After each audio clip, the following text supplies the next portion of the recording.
So I typically have this philosophy where a movie isn't good or bad just by its content. It's about the experience that you have while watching it. Though I had to throw this logic out the window because this movie is literally horrible.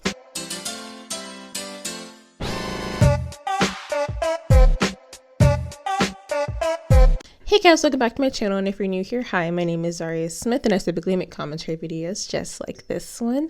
And you know that trend where people talk about like movies or TV shows that they saw when they were younger and no person has seen it or nobody thinks it exists? What was a movie from your childhood that you can guarantee nobody else has even heard of? Allow me to introduce you to Geppetto. This is my version of that. Smiley was a movie that was like ingrained in my head when I was like 11, which was when the movie came out when I was 11. And I was a huge Shane Dawson fan. I loved the stupid sketch comedy that YouTube was at the time. And this movie was like perfect for me. So 2012 was a year of like pure chaos. I don't know if you guys remember, but on December 21st, 2012, the world was supposed to end.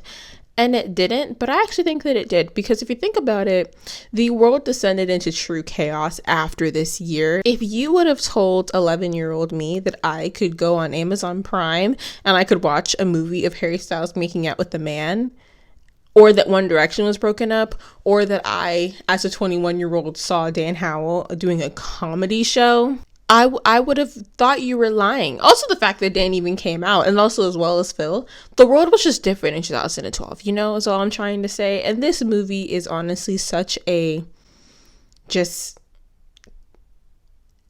accumulation of the worst parts of 2012 into one movie. Do you approve this message? Bitch tits? So Smiley was a YouTube movie directed by Michael Gallager, who, as you may know, is the creator of the YouTube channel Totally Sketch, which also was such a early 2010s YouTube channel. If you have no idea who Totally Sketch is, by the way, you should honestly keep it that way, because if you were to scroll through his YouTube channel, there are some not noteworthy hits on that channel. In fact, most of the videos were...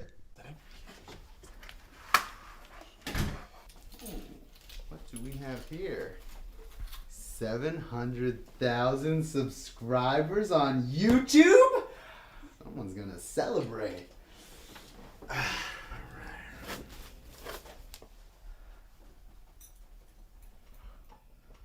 Just not it for me personally. As we all know, YouTube movies suck. There aren't many movies that come from YouTube or come from YouTubers that are actually good. Like, this is a great movie that could stand on its own, you know. This director was the same director who made The Thinning, also directed a lot of Shane Dawson's like short story stuff, like I Hate Myself, We Are Internet Famous. He directed all of those things as well. Let's get back to the movie, right? There are so many YouTubers in it that it kind of turns into a cameo of like who's who, like who got into this movie and who didn't, you know? It's the man, the myth, the legend, the main reason why I wanted to revisit this movie in the first place, Shane Dawson. Before you ask, no, Shane did not do blackface in this movie, and he also didn't dress up as Shanae once, which I know must have been really hard for him, especially in 2012, because Shane was all about racism back then, you know. So firstly, we open the movie with the quintessential thing that every single horror movie has, which is the first kill, especially when it comes to slashers. And this demented like 9-year-old, I don't even know if she actually is 9, but she feels like she's 9 in this movie. She describes her babysitter, what Smiley is, talks about this thing called WeChat, and she talks to strangers, kind of like Omegle, and you can type in, I did it for the lulz 3 times, and a random figured man named Smiley is gonna come up and kill that person. You start a video chat with somebody you don't even know, and you type in, I did it for the lulz 3 times, and then this guy with the knife appears behind them. And what?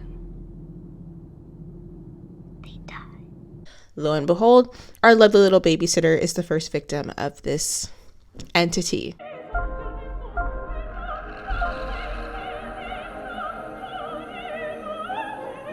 Then we get introduced to the main girl, Caitlin. Caitlin is an interesting gal. She's a freshman in college, and she moves in with her roommate, Proxy.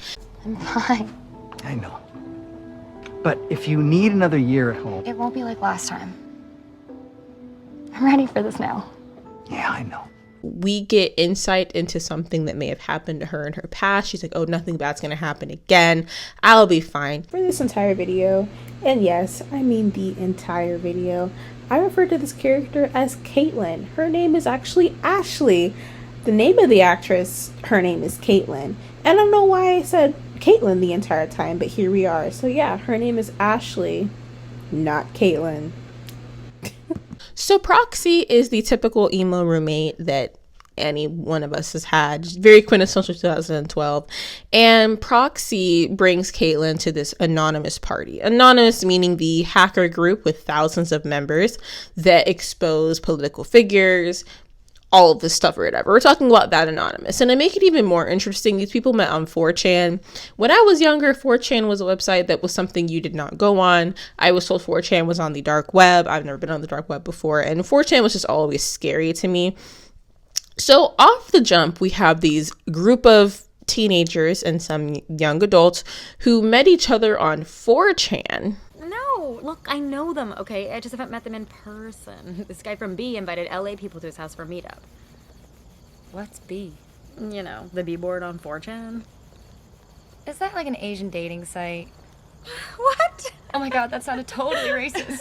We're going to put a pin in the whole anonymous 4chan thing because that's actually a special mouse tool that we'll be using later on in the day, in the video, in the movie, whatever. You get the point that I'm trying to say. So I've been to my fair share of college parties. I'm actually graduating college next month, and this party is lame. In fact, I've never been to a party that's been as lame as this party right now.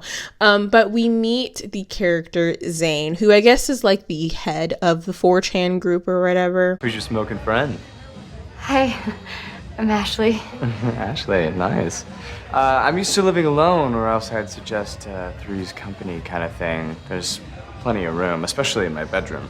He's supposed to be like really attractive, which I guess he's attractive, kind of. But Zane is the leader of this whole group, you know? That's kind of my special research area. The intersection of the strange and retarded. That would make a really good soap opera. The strange and the retarded. And these are the days of our strange and retarded lives. Shane Dawson's character's name is Bender, and very fittingly, he gets called Pedo Bear. Hey, what's up? I'm Zane. What's up? I'm Bender. Yeah, what are you doing here, Pedo Bear? Don't call me that. If you know, you know. And they start throwing trash at him. This scene is literally like one of the few points in this movie where I actually laughed. Even though I'm pretty sure the scene was supposed to be serious, they were throwing cans and stuff at him. It was so funny to me, and I thoroughly was like, this movie's gonna be good. I can feel it in my bones. It wasn't, if you were curious.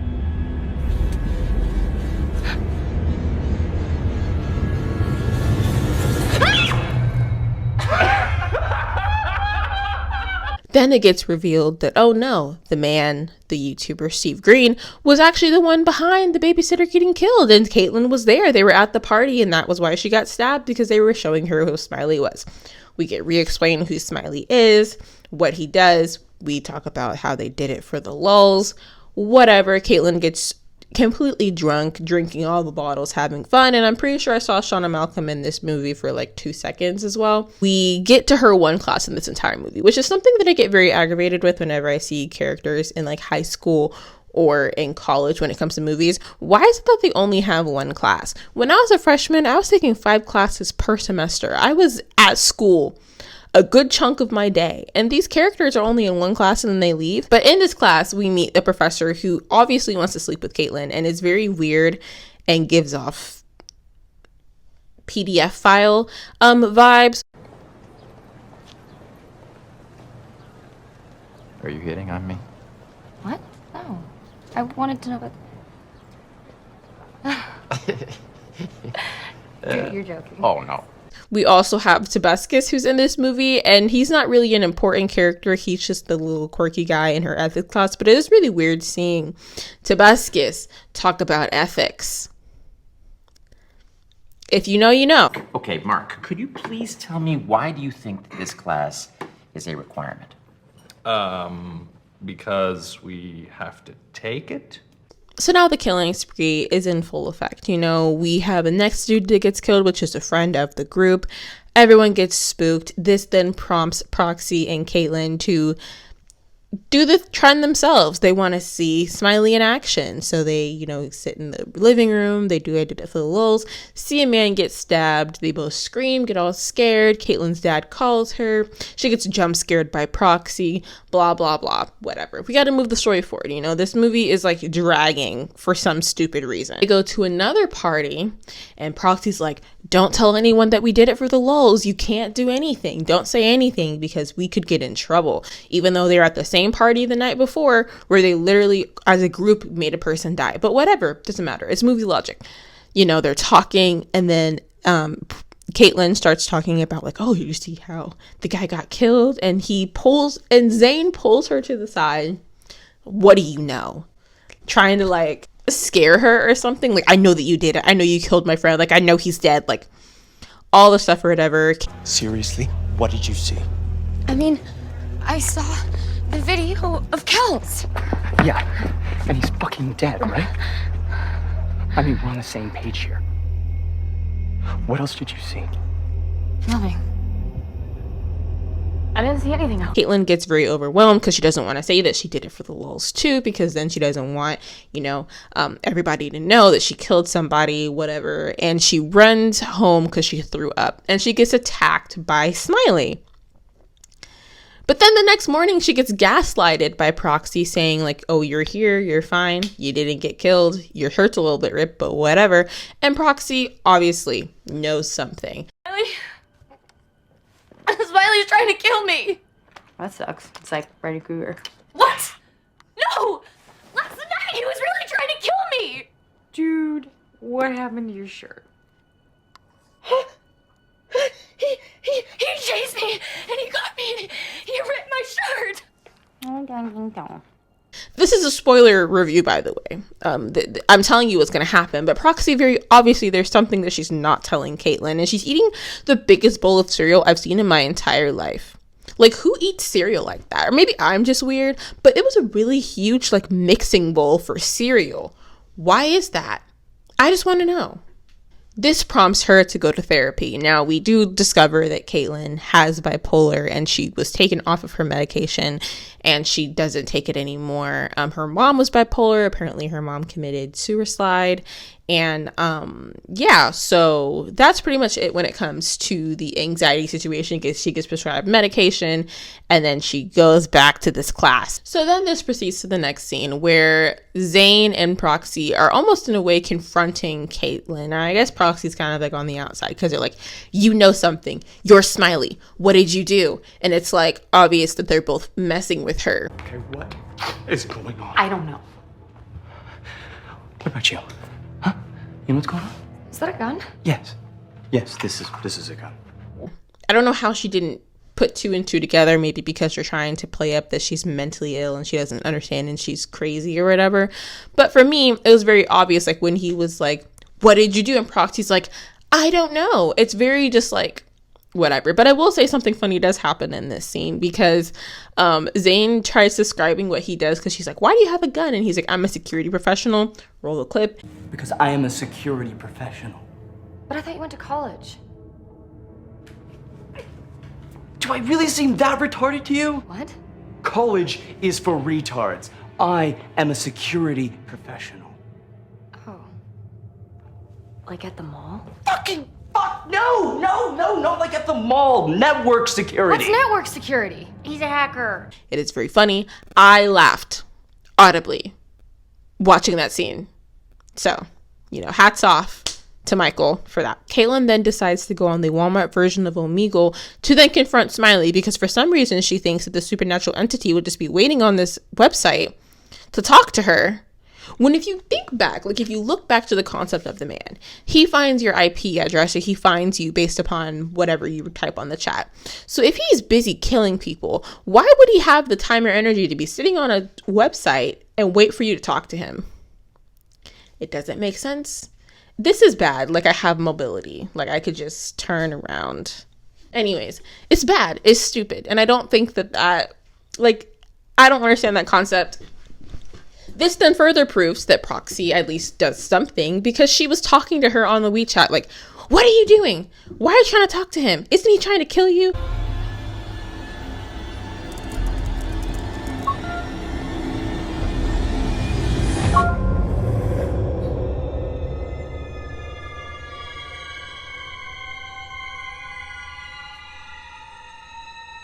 What are you doing? Huh? Are you trying to get us killed? Are you crazy? Obviously, it's fake. Clearly, Proxy is Smiley or someone. They're collaborating together. Any person with two eyes could have put that together at this point in the movie. And we're not even halfway done with it yet. And that's the thing. You already know who Smiley is. It makes perfect sense. She has a mental breakdown. She smashes her computer in the library. Fuck you! Fuck you! Fuck you!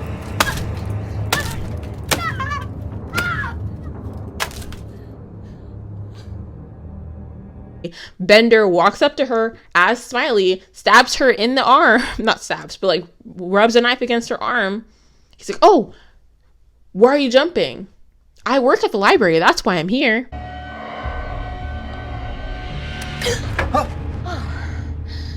Bender. Scared the crap out of me. Don't sneak up on people like that. Oh, sorry. What are you doing here? Oh, I work here. It's obvious. The movie's trying to tell you that these people are the killers, and she's just not paying attention. So she breaks her laptop in the library. She then goes to the police. One of the police officers being Keith David, which I was not expecting to see Keith David in this movie. I was shocked. I did not remember that part, but he's a police officer. He tells her, you can't prove anything. There are no bodies. Leave us alone. You're crazy. I told you, I know it sounds crazy, but I made it happen. Yeah. And he chased me across campus, and then he tried to kill me. And then you woke up. But I must have blacked out. Bender then decides to give her his laptop because he's being all nice guy and whatever.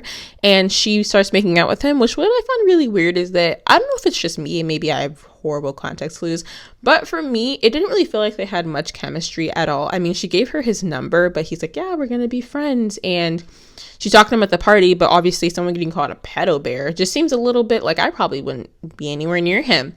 And to me, it just feels like that they didn't really have much chemistry. Maybe I'm just bad at reading it, but I felt nothing. And then they started making out for some reason. It was weird. So then we get on to finally the climax of the movie. And how do I even begin to explain this? It's a lot that happens. Basically, Caitlin FaceTimes or WeChats, whatever it is, Proxy. Proxy's like, oh my God, Zane didn't call me back and he always calls me back. Can you go to his house and check and see if he's okay? So Caitlin goes to his house, checks to see if he's okay. She texts Bender. Bender doesn't respond. Whatever, goes to his house, sees I did it for the lulz on the walls, sees him dead on the floor, freaks out, grabs his gun, goes back to their house. Then she gets back on the phone. What I find really weird is that Proxy was on the video chat just sitting in the house with the laptop up. Like, while Caitlin was running to Zane's house, she was still on the chat on the laptop, just on the table.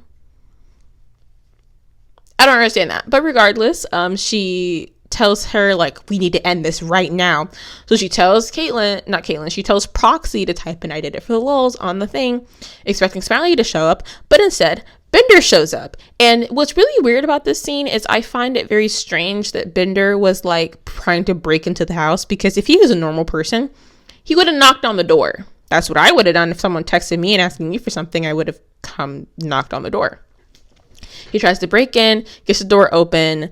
Caitlin shoots Bender in his chest. And he's like, oh my God, I killed him. And then Smiley comes up behind him and slits his throat, which also breaks the whole situation with this killer, because he only kills people who were told I did it for the lulz. So why did he kill Bender? I don't know. It doesn't make much sense unless your logic is saying like, oh, he panicked because there's another person in the room, so he killed him too.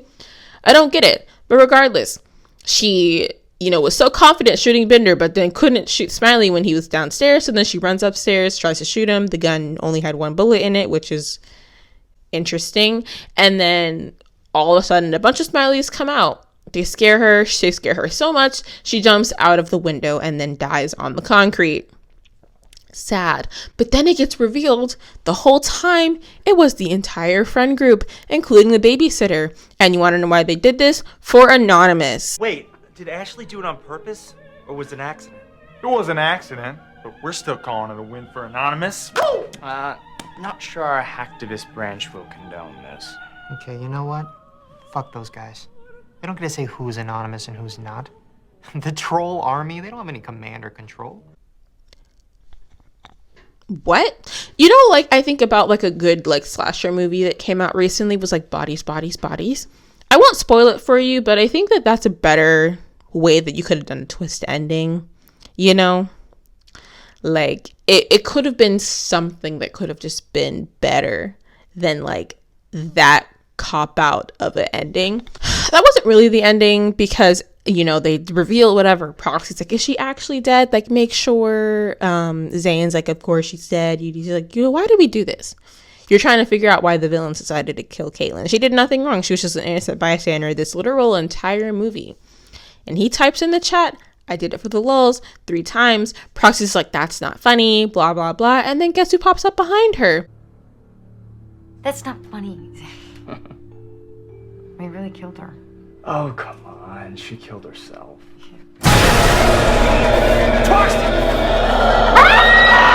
The real Smiley. End of the movie. I'm sorry, what?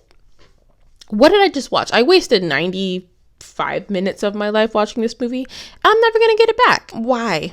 Just why? This movie is so dumb and falls so short because it could have been so great. It could have been amazing. I mean, there are movies that are based off of that video chat thing. Like, I think it's called like Unfriended, I think was one of them. But there's a way to do this concept and make it not literally suck. Because low budget movies, just because they're low budget doesn't mean that they're low quality. Like, so many low budget movies are actually really good. They have no excuse at all. So this movie obviously isn't good, but I think it did have a lot of potential. I mean, I do think that if it was remade in 2022, it probably would have been a lot better. But when I was younger, I truly did think that Shane Dawson directed this movie, and I'm actually happy that he didn't, because if he did direct it, it would have been a lot of racism and sexism. I'm pretty sure Shanae would have been in there, and someone would have been in blackface just for funsies. And I will say this movie does get a little bit crude at points because they're talking about like how men would like show their genitalia on screen to like children, which was something that was a big issue with Omegle back in the day. But I don't know what the point of this movie was, because Anonymous doesn't kill people.